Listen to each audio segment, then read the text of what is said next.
Olá pessoal, bem-vindos, bem-vindas. Estamos começando aqui pela nossa TV Revelare mais um estudo do Evangelho de João à luz do Espiritismo, hoje com o tema O Pão da Vida, ensino na sinagoga.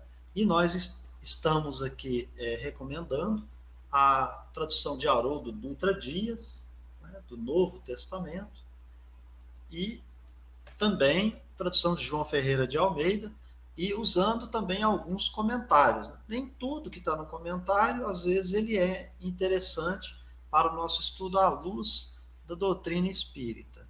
Nesse sentido, é importante que a gente use o conhecimento do espiritismo para a gente dialogar com o texto.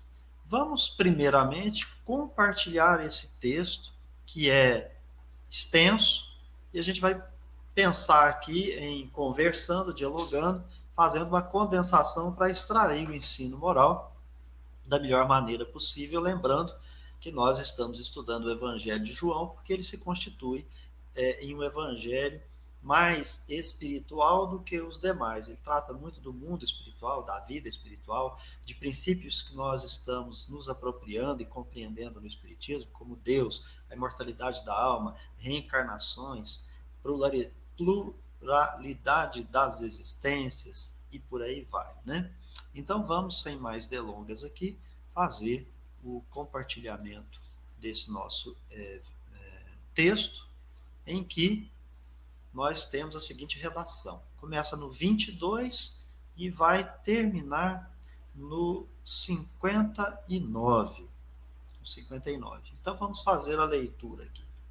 O pão da vida. Ensino na sinagoga. Lembrando que após esse texto nós teremos palavras de vida eterna.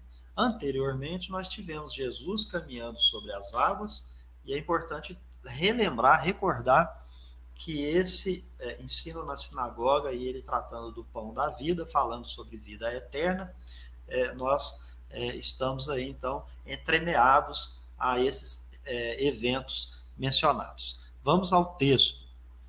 No dia seguinte, a multidão que ficara do outro lado do mar notou que ali não havia senão um pequeno barco e que Jesus não embarcara nele com seus discípulos, tendo estes partido sós. Entretanto, outros barquinhos chegaram de Tiberíades, perto do lugar onde comeram o pão, tendo o Senhor dado graças. Quando, pois, viu a multidão que Jesus não estava ali, nem os seus discípulos, tomaram os barcos e partiram para Cafarnaum à sua procura. Tendo-o encontrado no outro lado do mar, lhe perguntaram: Mestre, quando chegaste aqui? Jesus respondeu: em verdade vos digo, vós me procurais, porque vistes sinais. Não porque vistes sinais, mas porque comestes dos pães e vos fartastes. Trabalhai, não pela comida que perece, mas pela que subsiste para a vida eterna, a qual o Filho do Homem vos dará. Porque Deus, o Pai, o confirmou com seu selo. Dirigiram-se, pois, a ele, perguntando: que faremos para realizar as obras de Deus? Jesus respondeu: a obra de Deus é esta: quem creiais naquele que por ele é enviado. Repetindo, a obra de Deus é esta: que creiais naquele que foi por ele enviado. Então lhe disseram eles: que sinal fazes para que vejamos e creiamos em ti? Quais são os teus feitos? Nossos pais comeram maná no deserto, como está escrito. Deu-lhes a comer pão do céu. Replicou-lhe Jesus, dizendo: em verdade, eu vos digo, não foi Moisés quem vos deu o pão do céu. O verdadeiro pão do céu é meu Pai quem vos dá. Porque o pão de Deus é o que desce do céu e dá vida ao mundo. Então lhe disseram: Senhor, nos dá sempre desse pão. Declarou-lhe, pois, Jesus: eu sou o pão da vida, o que vem a mim jamais terá fome, o que crê em mim jamais terá sede. Porém, eu já vos disse que, embora me tenhais visto, não credes. Todo aquele que o Pai me dá, esse virá a mim, e o que vem a mim, de modo nenhum, o lançarei fora. Porque eu desci do céu, não para fazer a minha vontade, e sim a vontade daquele que me enviou. E a vontade de quem me enviou é esta, que nenhum eu perca de todos os que me deu. Pelo contrário, eu ressuscitarei no último dia. De fato, a vontade de meu Pai é que todo homem que vir o Filho e nele crer tenha a vida eterna, e eu o ressuscitarei no último dia. Murmuravam, pois, dele os judeus, porque dissera: Eu sou o pão que desceu do céu. E diziam: Não é este Jesus, o filho de José? Acaso não lhe conhecemos o pai e a mãe? Como, pois, agora diz: Desci do céu? Jesus lhes respondeu: Não murmureis entre vós. Ninguém pode vir a mim se o Pai que me enviou não o trouxer. E eu o ressuscitarei no último dia. Está escrito nos profetas, e serão todos ensinados por Deus. Portanto, todo aquele que da parte do Pai tem ouvido e aprendido, esse vem a mim. Não que alguém tenha visto o Pai, salvo aquele que vem de Deus. Este o tem visto. Em verdade vos digo, quem crê em mim tem a vida eterna. Eu sou o pão da vida. Vossos pais comeram maná do deserto e morreram. Este aqui é o pão que desce do céu, para que todo o que dele comer não pereça. Eu sou o pão vivo que desceu do céu. Se alguém dele comer, viverá eternamente, e o pão que eu darei pela vida do mundo é a minha carne. Disputavam os judeus entre si, dizendo: Como pode este nos dar de comer a sua própria carne? Jesus lhes respondeu: É verdade, se não comerdes a carne do Filho do homem, e não beberdes o seu sangue, não tendes vida em vós mesmos. Quem comer a minha carne e beber o meu sangue tem a vida eterna, e eu o ressuscitarei no último dia. Pois a minha carne é verdadeira comida, e o meu sangue é verdadeira bebida. Quem comer a minha carne e beber o meu sangue permanece em mim, e eu nele. Assim como o Pai que vive me enviou, igualmente eu vivo pelo Pai. Também quem de mim se alimenta por mim viverá. Este é o pão que desceu do céu, e em nada semelhante àquele que os vossos pais comeram, e contudo morreram. Quem comer este pão viverá eternamente. Estas coisas Jesus disse quando ensinava na sinagoga em Cafarnaum. É isso. Então, é um texto bastante longo, um texto que precisa muito bem meditado, porque dá uma impressão que Jesus está falando ou em canibalismo ou em alguém virando aí o Conde Drácula, né? Bebendo sangue, virando vampiro e etc. Será que é isso mesmo ou é falta de conhecimento daqueles que se constituíam no público e plateia de Jesus?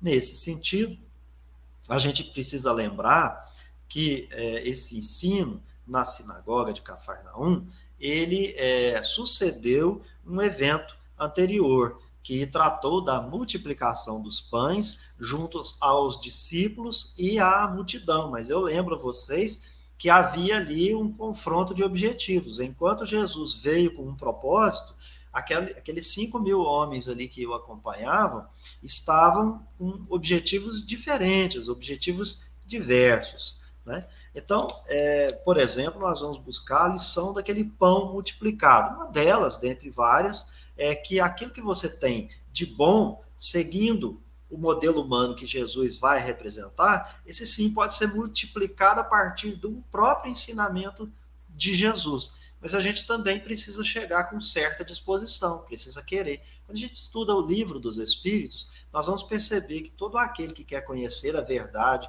que quer conhecer a diferença entre o bem e o mal, que quer proceder de acordo com uma conduta moral que Deus a aceitará, porque estará em conformidade com suas leis, que são eternas e imutáveis. Portanto, nós é que nos colocamos de maneira a cumprir essas leis. A gente primeiro tem que aceitar essa lei, reconhecer que ela é que vai nortear o nosso dever moral e, portanto, aplicar em nossas vidas para transformar a nossa conduta moral.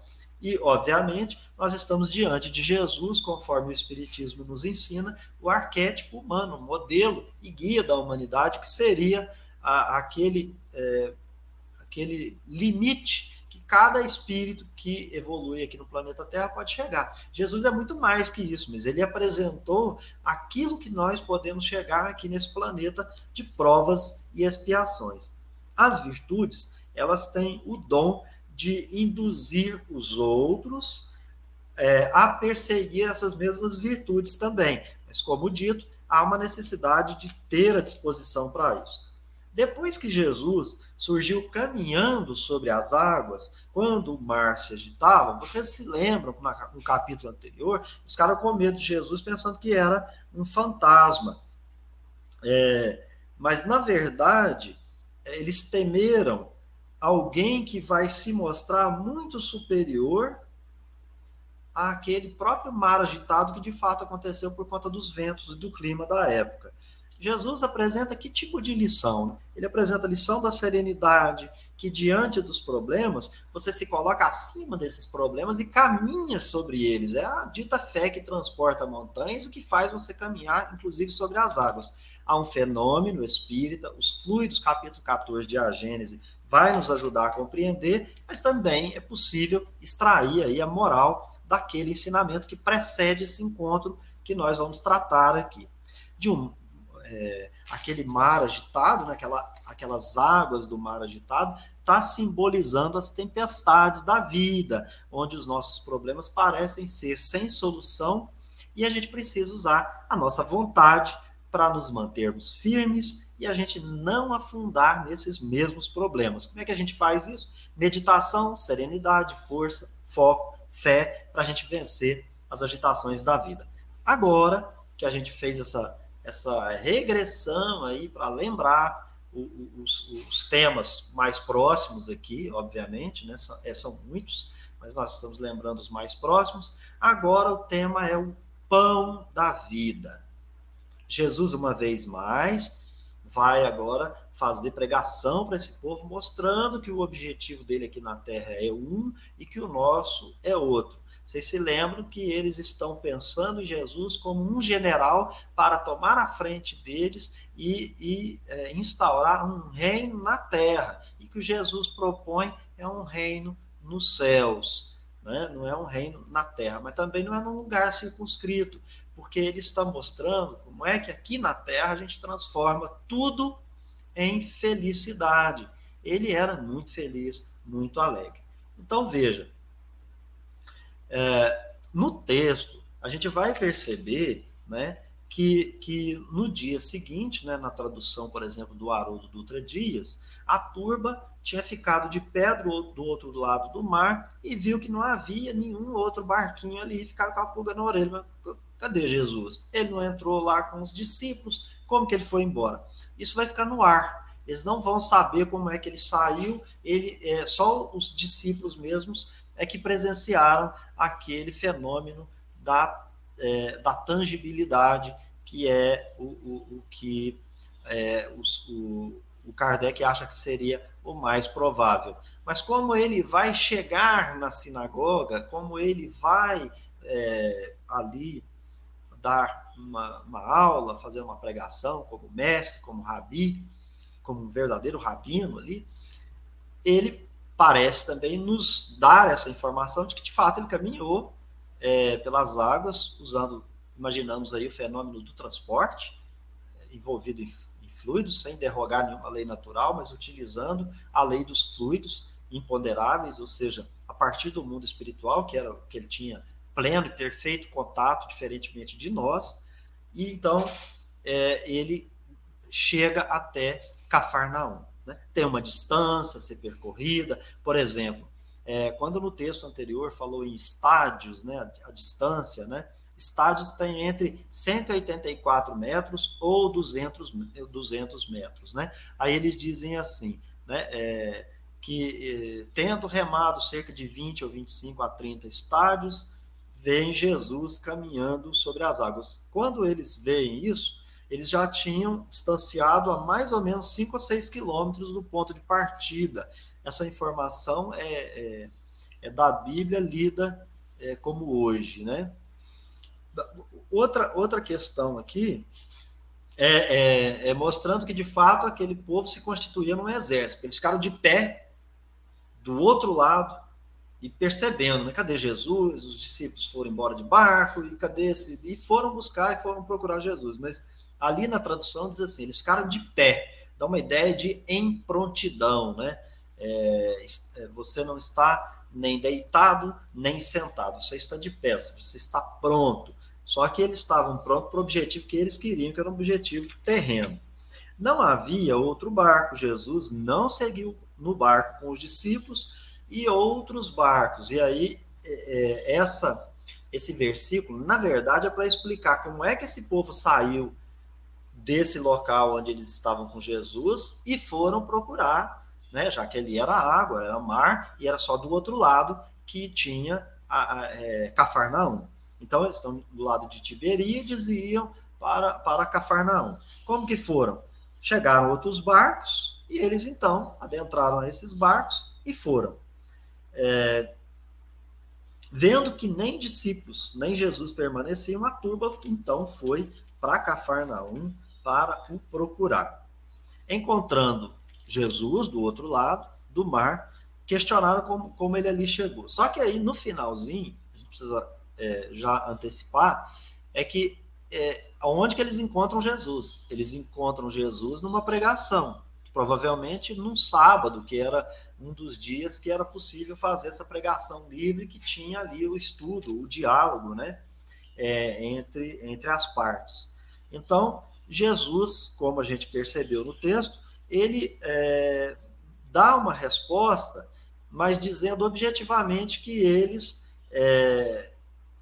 estão buscando o próprio Jesus, mas com o objetivo de ver sinais, né?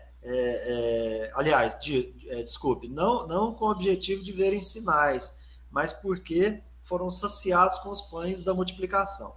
A ideia é que esse assunto surge aqui agora, porque muito provavelmente naquele dia na sinagoga, o tema de estudo deveria ser o maná com o qual Moisés alimentou uma multidão no deserto. Então esse tema entrou aqui, Jesus esclarecendo para eles, né, que eles estão buscando não para verem sinais.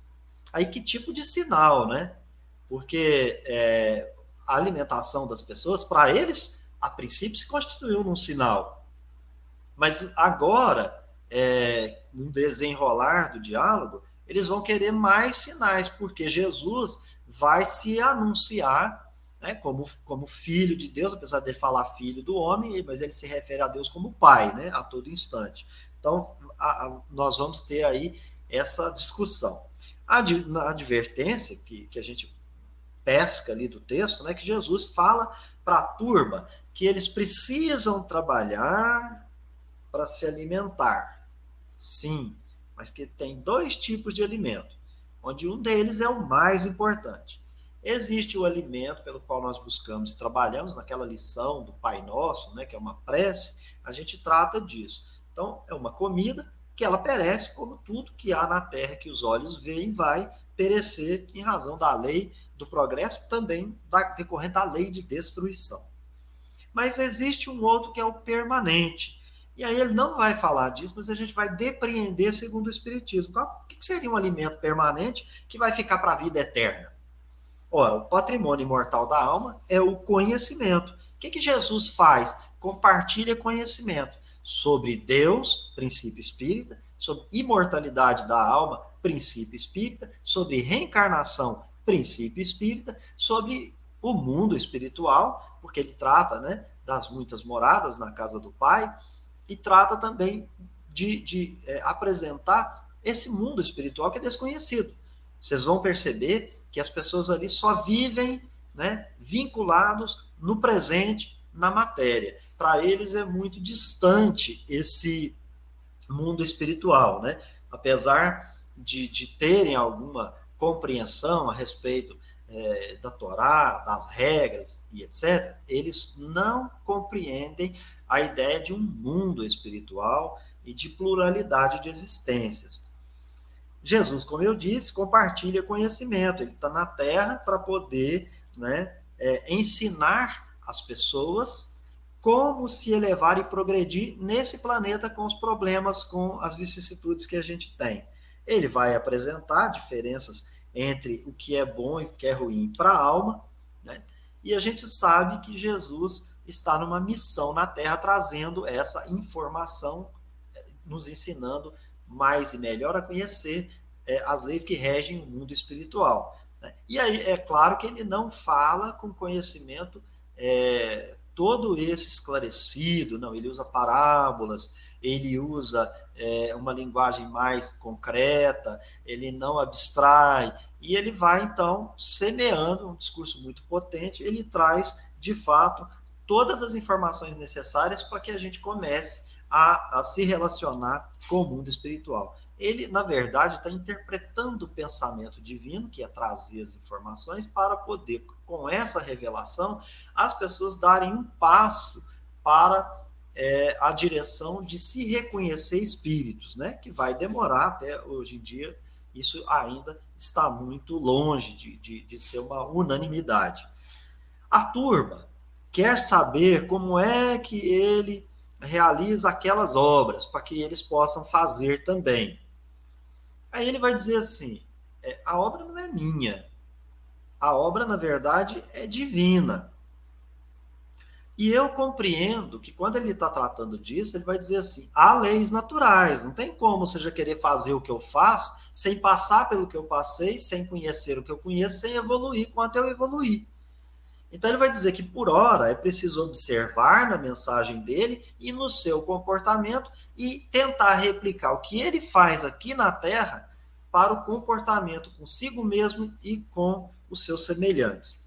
Novamente, a turba, então, agora, apesar de ter visto, né, a multiplicação de pães, de peixe, etc., né, eles agora querem mais um sinal para que eles possam ver e possam crer. Prestem atenção que eles não conseguem abstrair, né, ir mais longe. Parece que os pães multiplicados não foram suficientes. Citam as escrituras, trazem a ideia de Moisés, por isso que a gente diz que em citar as escrituras dentro de uma sinagoga, eles estavam ali diante de um ensino, né, conversando sobre o ensino, e Jesus, muito provavelmente, estava dialogando com esse texto que for ali lido, que seria talvez o texto da ocasião, para poder que todos pudessem ali, na sinagoga, estudarem em conjunto.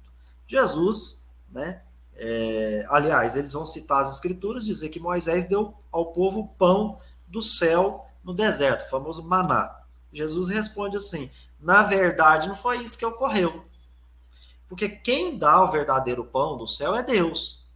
Em última instância ele vai dizer, o pão que alimenta o corpo e o pão que alimenta a alma, todos os dois provêm de uma única e somente uma única fonte. Uma única e só fonte. Então ele diz que o pão que vem, né, do céu, né, ele vai dizer, né, que o pão que vem do céu é o pão de Deus. Né? Então o que vem a ser esse pão que vem do céu? Esse pão de Deus. A gente está compreendendo aqui que seria o conhecimento. Será que é o conhecimento? Mas aí Jesus vai falar dele mesmo. Então, ele vai colocar um elemento novo aí, que é quando ele começa a falar de si mesmo, que ele vai dizer que ele que é o pão da vida. Mas a respeito do tema que ele trata no seu ministério todo, que é o mundo espiritual, quem mais tem o conhecimento que ele tem? E que traz esse conhecimento da maneira como ele traz, da maneira simples, mostrando que até fenômenos que muitos já estavam acostumados, ele chega e explica o fenômeno. Né? Então ele traz o conhecimento. Aí ele diz assim, por quê? Ele diz assim, quem vem a mim não terá fome, quem crê em mim não terá sede. Tá tudo bem, até aí nós estamos falando no plano de crer, né? O ministério de Jesus é revelar a boa nova. A boa nova é que a vida continua, a alma é imortal. Essa é a maior mensagem que Jesus traz, que a alma é imortal, que a vida continua e que nós nos reencarnamos, porque ele vai dizer que ele não vai trazer com as palavras límpidas e claras que a gente estuda no Espiritismo, mas ele demonstra que uma única vida não tem como conhecer tudo que ele conhece. Né? É preciso evoluir. Então, está implícito que Jesus está dizendo que não basta ver para crer, além de crer, também é preciso compreender. Nós estamos falando de uma fé racional. Dentro desse tema, veio a ideia do propósito divino. Qual que é o propósito divino? Ele vai dizer que nada pereça, que nada seja extinto fora dele, mas que todos possam se erguer diante de Deus.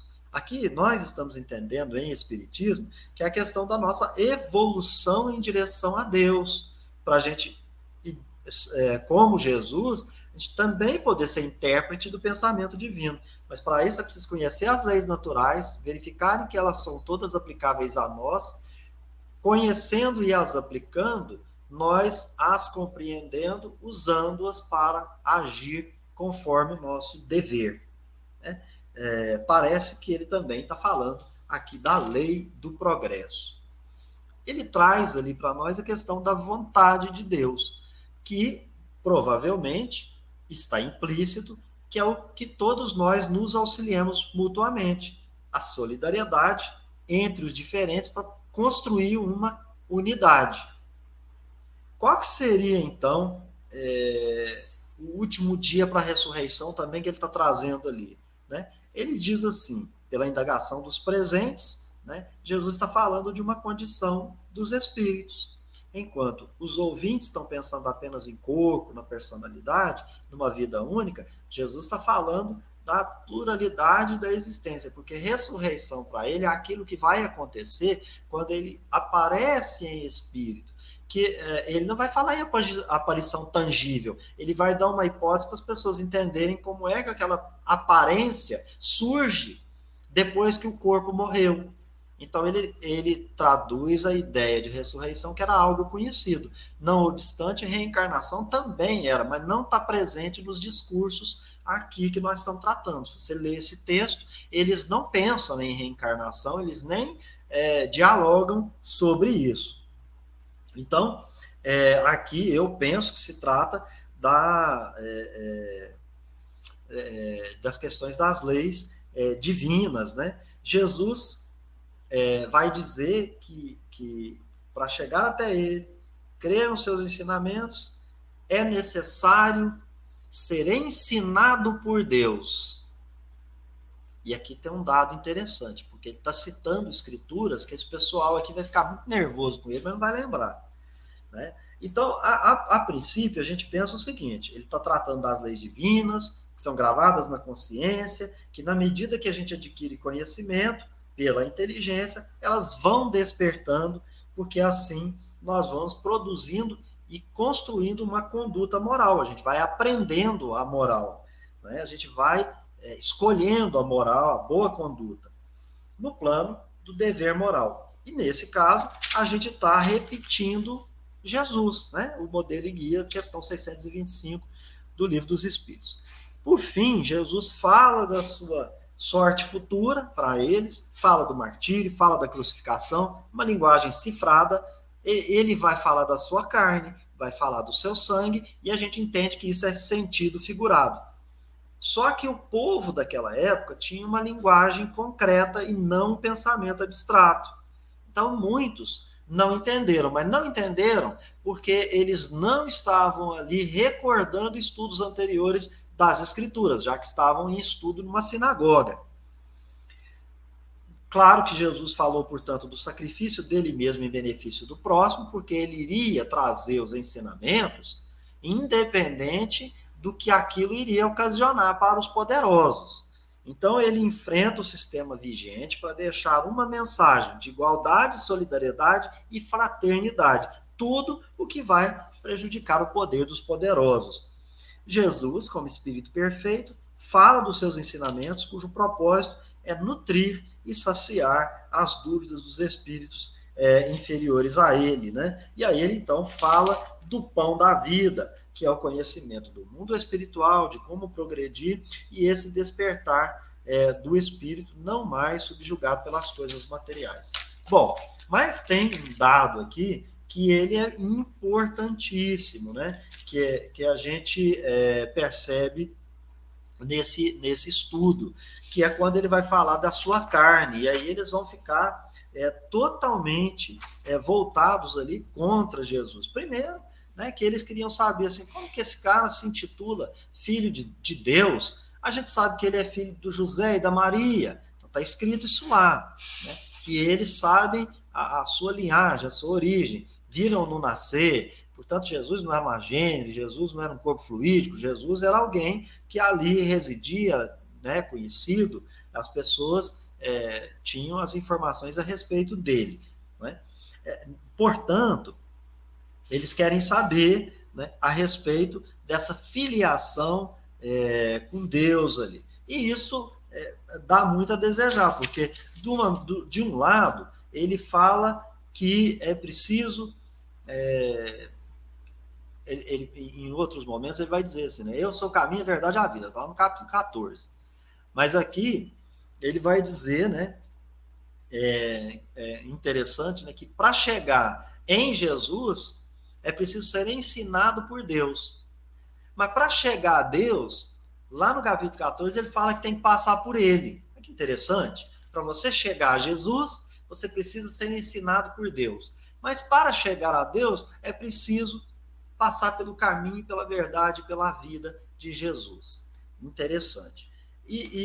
Obviamente, depois disso, nós vamos chegar lá no Palavras de Vida Eterna, mas esse aqui não é o nosso propósito, né? Então, a gente vai trazer algumas curiosidades aqui, né?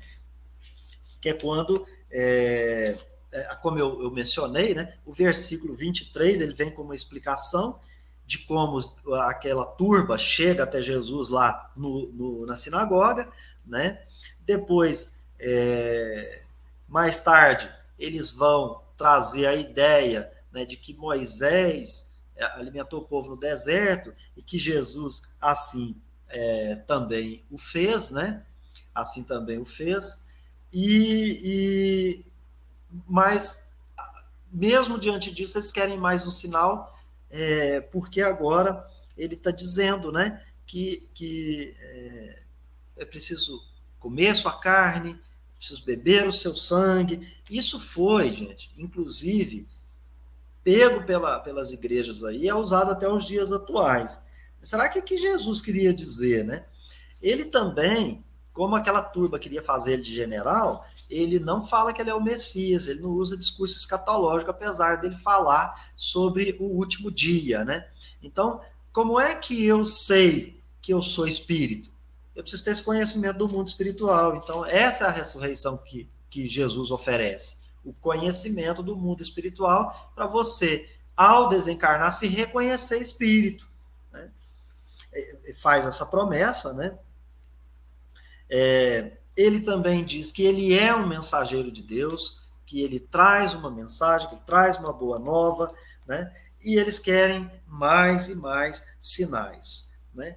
Ele vai dizer lá na frente que o Moisés não é o cara que alimentou, que foi Deus, mas agora eles querem algo mágico, sobrenatural, vindo do céu, porque o maná é dito que veio do céu.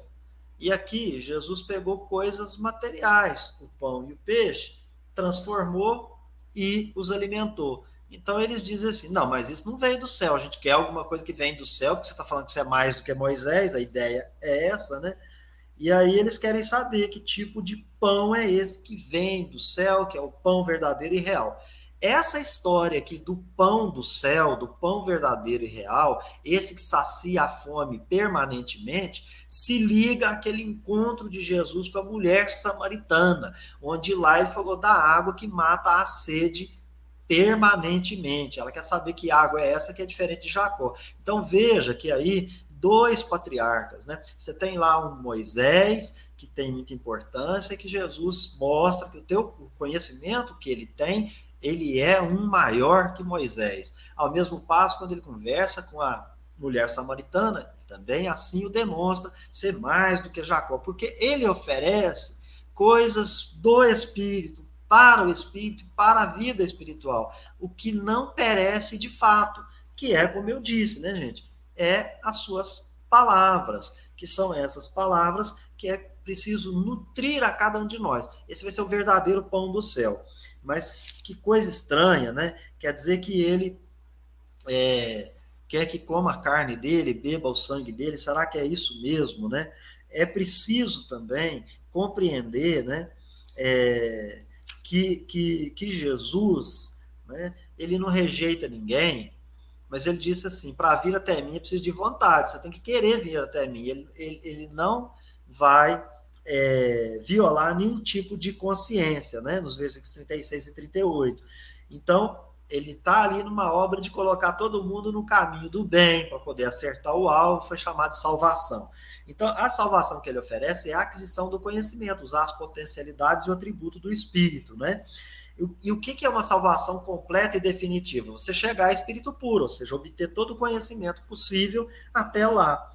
E ele, então, afirma que ninguém que foi oferecido para ele, para que ele ministrasse o conhecimento, se perderá. Primeiro, gente, porque nós temos a fatalidade de chegar a espírito puro, isso é uma lei que Jesus conhece e ele não a discute.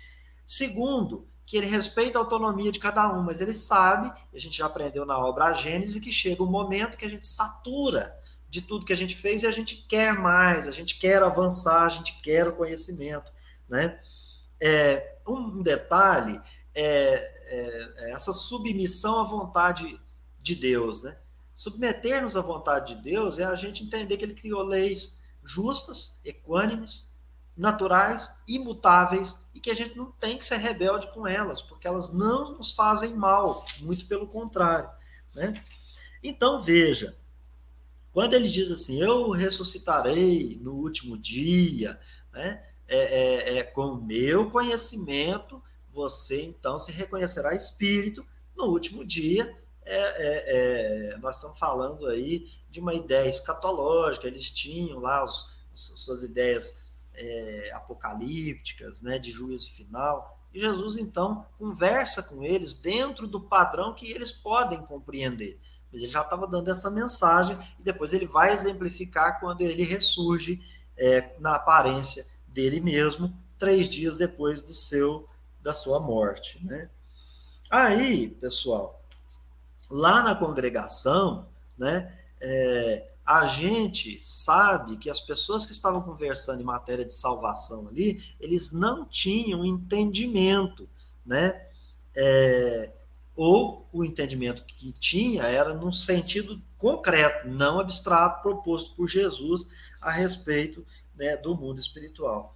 E é de lá que vem o mundo, do mundo espiritual, né, que a gente vem. Então, Jesus está respondendo aquela pergunta, né, de onde a gente veio, né? Então, ele responde que é do mundo espiritual, né?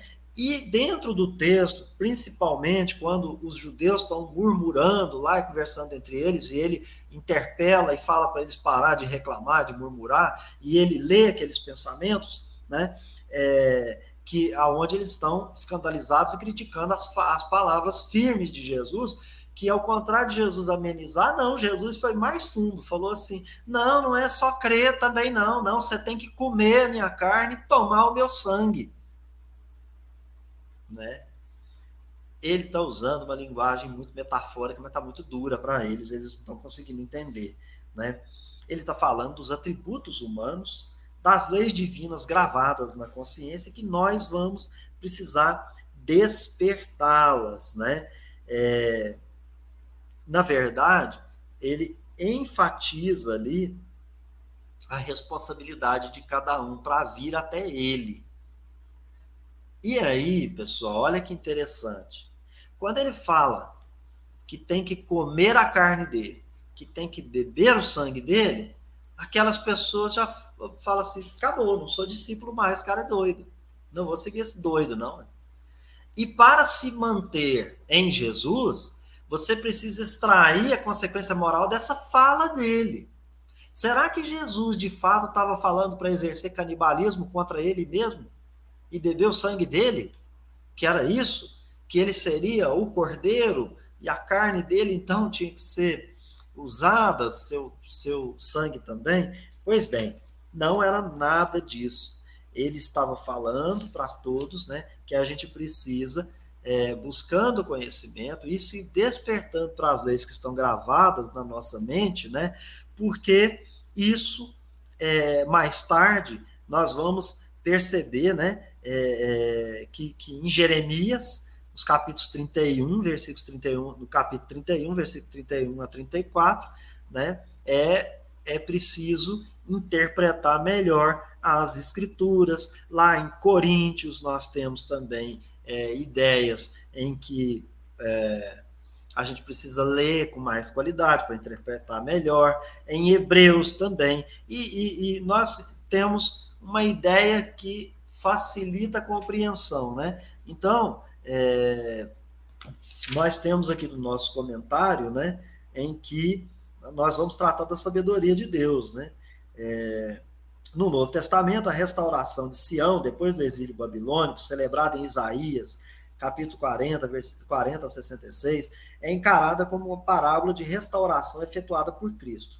Com as palavras citadas aqui, né, aí lá nos versículos 43, 44, 45, 46, quando havia ali um murmúrio, né, e aí Jesus está dizendo, né, ele está replicando Isaías, faz uma citação, né, da Bíblia hebraica, que Jerusalém será restaurada com a garantia de que todos os filhos de Jerusalém serão ensinados do Senhor, ensinados de Deus, né? Então seria uma ideia de restaurar, né, a Jerusalém por Cristo. Com essas palavras, há uma promessa de aliança em Jeremias, também interpretada como a era cristã dos escritores do Novo Testamento, como Paulo em Coríntios e Paulo em Hebreus. A frase é a seguinte: na mente lhes imprimirei as minhas leis, também no coração lhes inscreverei, e todos me conhecerão, desde o menor até o maior deles, diz Deus, Senhor, né? Que é Deus. Então, aqui há uma menção de fato, as leis estão gravadas na nossa consciência, então é preciso ter autonomia para despertá-las. Ninguém se perderá, mas cada um vai ter seu momento para poder, de fato, se nutrir do ensinamento. Então, eu não posso, no primeiro momento, pegar essa fala de come minha carne e toma meu sangue, sem buscar extrair consequência moral, ver quem é que está falando, onde isso, né, está ali sendo mencionado, né? Jesus, então, lá nos versículos 47, vai deixar claro que todo aquele que crer nele vai ter vida eterna na terra e já agora. Como é que você tem vida eterna se você vai morrer? Se todos que comeram o maná do Moisés morreram. Então, ele está falando de algo que não tem a ver com essa parte que é material. Mas pode ser aqui agora. Então, é o conhecimento do mundo espiritual, e só faz sentido quando a gente coloca o princípio espírita da alma imortal nesse discurso, né? O olho de ver, para enxergar mesmo as palavras, é de fato conhecimento. Então eu uso a minha inteligência para, despertando as leis divinas na minha consciência, ver por que eu sou propenso mais ao bem do que ao mal, né? Ele também vai colocar lá nos versículos 48 a 50, né, a ideia da reencarnação, né? Porque até então todos acreditavam morrer e só no último dia ter algum juízo para a vida eterna. Ele falou assim: não, não, não.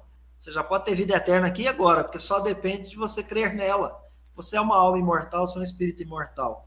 Então, na verdade, ele está dizendo que ele, né, que o verdadeiro pão celestial, que é ele próprio, Jesus, concede vida espiritual àqueles que comem dele. Então, ele está falando de conhecimento do mundo espiritual, suas leis, inclusive a própria reencarnação. Então, se apropriar dessa carne, desse sangue, é apropriar do conhecimento pela própria fé. A vida espiritual é sustentada por ele, protegida da ameaça da morte, ou seja, o conhecimento.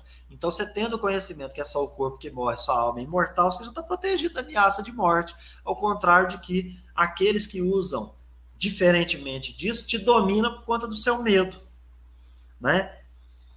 Nessas palavras, então, né, Jesus é o pão vivo em pessoa.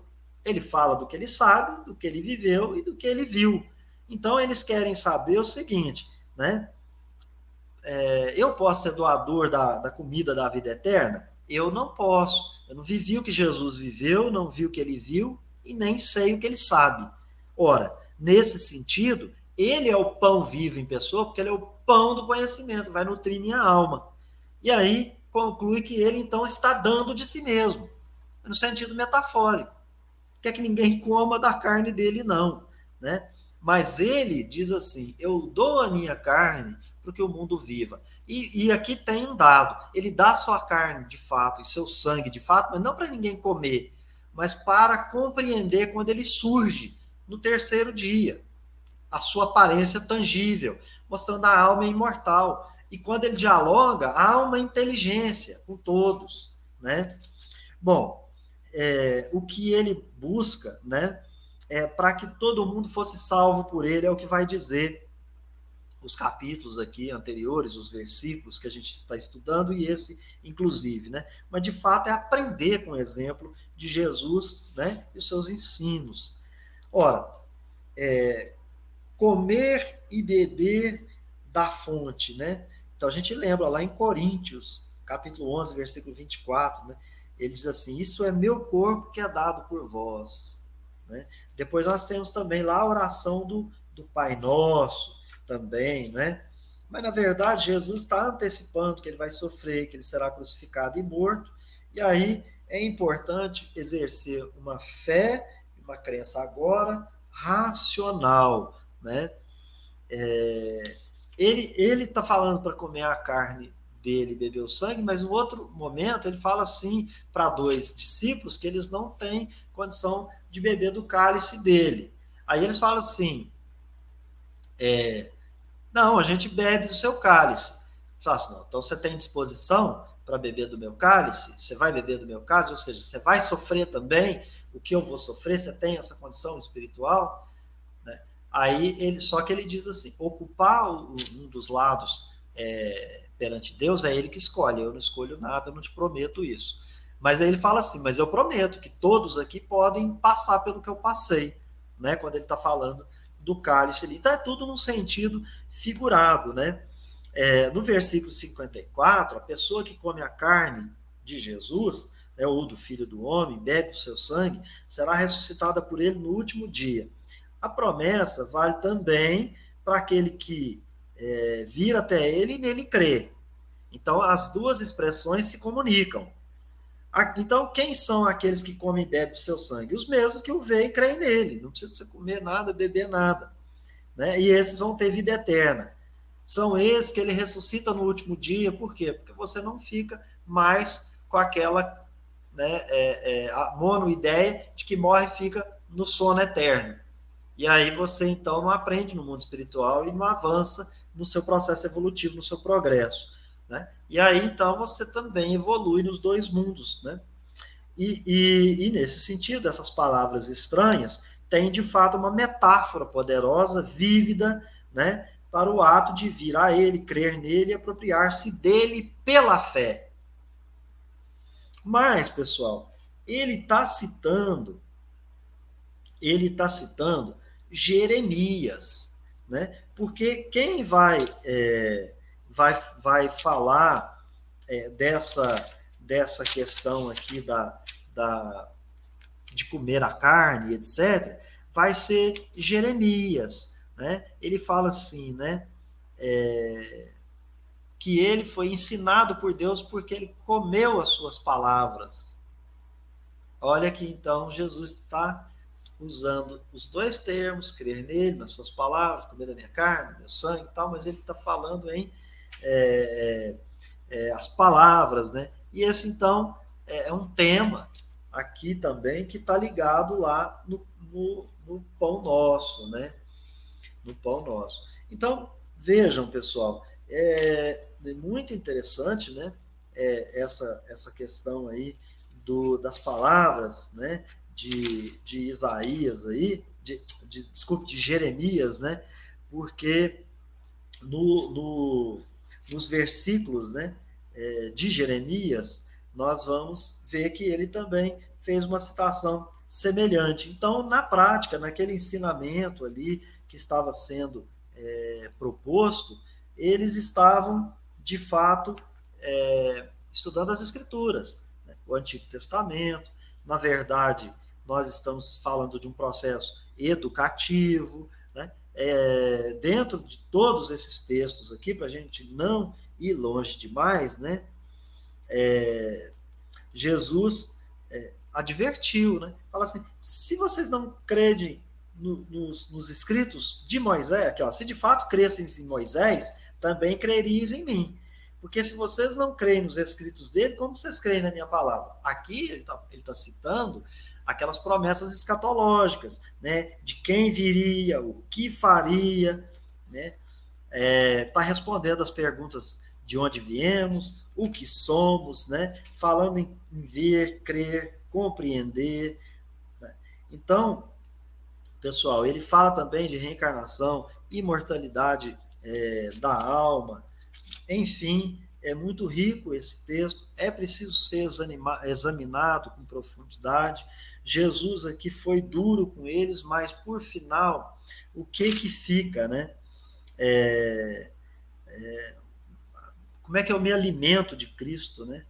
É com o prazer de receber seus ensinamentos como modelo e aplicá-los na minha vida. Né? É uma comida espiritual. Jeremias descobriu que as palavras de Deus têm esta propriedade. Aí ele diz assim: achadas as tuas palavras, logo as comi. As tuas palavras me foram gozo e alegria para o coração. Jeremias capítulo 15, versículo 16. Jesus aplica às suas palavras o que Jeremias disse das palavras de Deus. Crer nas palavras de Jesus também é crer nele mesmo. Isso fica claro em seu desafio aos líderes de Jerusalém, né? Quando faz aquela citação das palavras de Moisés e das palavras de Jesus, né? Escritos de Moisés e palavras de Jesus. A história não só da era apostólica, mas de toda a era cristã, mostra que o poder regenerador existe nas palavras daquele que falou como ninguém jamais fez. Mas se as suas palavras não vêm acompanhadas pela fé naqueles que as ouviram, não podem fazer o bem que fariam. Assim aconteceu com estes discípulos. Estes discípulos, pessoal, se constrangeram ali e ficaram todos não maravilhados, mas nervosos com aquelas palavras de Jesus. As acharam ofensivas, falem comer carne e beber sangue, e fixaram nisso. E ele percebe, quando ele usa uma metáfora mais profunda, fazendo essas filigranas de um uso de uma escritura, né? Então ele é um profundo conhecedor das escrituras, tanto que ele dialoga com esses rabinos dizendo que eles não creem nem nas palavras de Moisés, porque eles discutem muito, eles ficam com muito sofisma, ficam apresentando muita... por exemplo, quando perguntam lá quem é o meu próximo, fazendo jogo de palavras, né? E Jesus, então, em verdade, diz sempre a verdade. E é nesse sentido, então, que esses ali que estavam ali buscando um general, logo se percebeu que eles não eram verdadeiros discípulos. O verdadeiro discípulo, ele procura compreender aquilo que o mestre falou sem questionar o mestre. Ele está ali para estudar, ele vai primeiro absorver do conhecimento que o mestre lhe está compartilhando. E mais tarde, obviamente, aí com o conhecimento ele vai poder meditar mais profundamente, né, com tranquilidade, com serenidade, mas vai poder mergulhar mais profundamente. Mas isso a gente faz só quando detém o conhecimento. Então, essas palavras duras de Jesus ao final deu para fazer um filtro ali para ver quem era discípulo e quem não era, né? Quem compreendeu, quem lembrou das palavras anteriores, quem viu ali uma comparação, uma metáfora, né? E quem tentou, de fato, estudar para compreender mais e melhor esses ensinamentos. A gente vai ficando por aqui, muito conteúdo, né? Aqui foi só uma palhinha, a gente está mais de 50 minutos aqui. Eu queria agradecer a Deus e aos bons espíritos, agradecer a vocês que estiveram conosco no estudo do Evangelho de João à luz do Espiritismo e convidá-los para a gente encontrar num próximo vídeo, pessoal. Até lá!